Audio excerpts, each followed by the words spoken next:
الصلاة وتواصوا بالحق وتواصوا بالصبر الله أكبر বলেন আমরা শুনলাম কোরআনুল কারীমের সূরাতুল আসরের 68টি অক্ষর সুবহানাল্লাহ প্রত্যেকটি অক্ষর পড়লে আর শুনলে কয় নেকি আওয়াজ দিয়ে বলেন কয় নেকি পড়লে যেমন 10 নেকি পাওয়া যায় আমার ভাইয়েরা আমরা বসে বসে এই সূরাতুল আসরের প্রত্যেকটা অক্ষর শুনলাম এই শোনার বদৌলতে আল্লাহ রাব্বুল আলামিন প্রত্যেকটা অক্ষরের বিনিময়ে 10টি করে নেকি দান করবে বলেন সুবহানাল্লাহ রাসূল কারীম সাল্লাল্লাহু আলাইহি ওয়াসাল্লাম হাদিসে বলছেন মান ক্বারা হারফান মিন কিতাবিল্লাহি ফালাহু হাসানাতুন ওয়াল হাসানাতু বিআশরি আমসালিহা কোন বান্দা যদি কোরআনুল কারীমের একটি অক্ষর তেলাওয়াত করে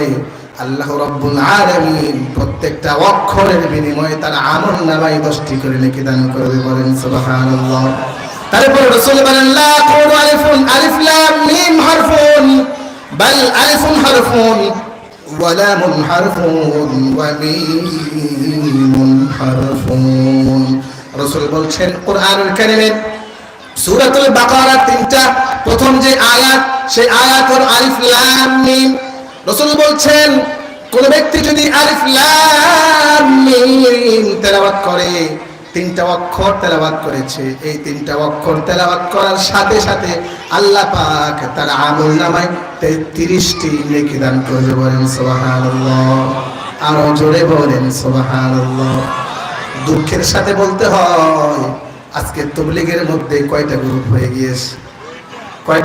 গিয়েছে আরো জোরে বলেন কয়টা গ্রুপ হয়েছে আসলে তাবলীগের মধ্যে গ্রুপ হয়নি যারা তাবলীগের নাম দিয়ে মানুষের ঈমানকে নষ্ট করার পায়তারা চালিয়েছে যারা তাবলীগের নাম দিয়ে সমাজের মধ্যে সন্ত্রাসী কর্মকাণ্ড বাস্তবায়ন করার চেষ্টা করেছে আল্লাহ পাক তার রহমতে তাদেরকে তাবলীগ থেকে বিচ্ছিন্ন করে দিয়েছে কথা বলেন ঠিক কিনা যারা তাবলীগের নাম দিয়ে টঙ্গীর ময়দানে শত শত মানুষের উপর আক্রমণ করে তারা আর যাই হোক সত্যিকারের তাবলীগ ওয়ালা হতে পারে না কথা বলেন ঠিক কিনা আজকে অনেকের প্রশ্ন তাবলীগ কেন বিচ্ছিন্ন হয়েছে এটা বোঝার দরকার আছে না নাই আজকে তাবলীগের মধ্যে কেন গ্রুপ হয়ে গেল কারণ দুই গ্রুপে তাদের আকীদার মধ্যে নষ্ট এবং ঈমান বিধ্বংসী আকীদা প্রবেশ করেছে আজকে সাদ গ্রুপ বলেন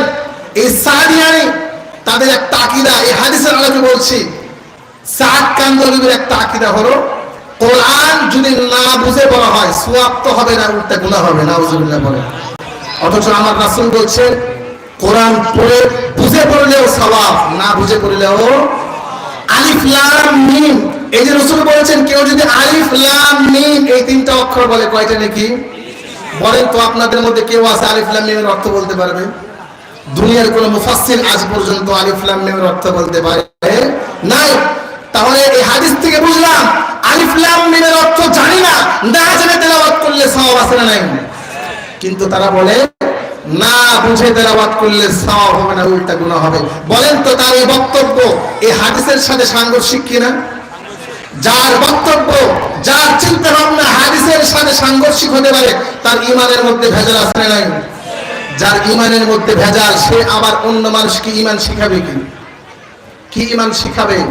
এরকম অনেক আকীদাগত বিষয়ের কারণে সাদিয়ানির সাথে আজকে উলামায়ে হক্কানির দ্বন্দ্ব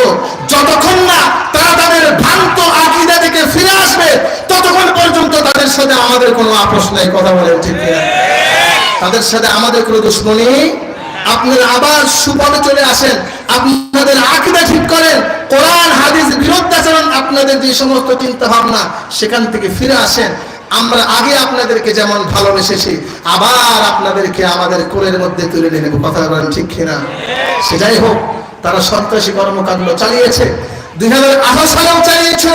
2024 সালেও চালিয়েছে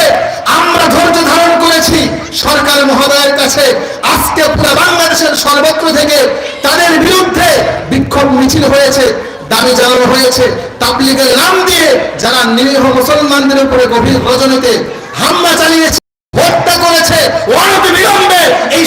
সন্ত্রাসীদেরকে মৃত্যুদণ্ড কার্যকর করতে হবে।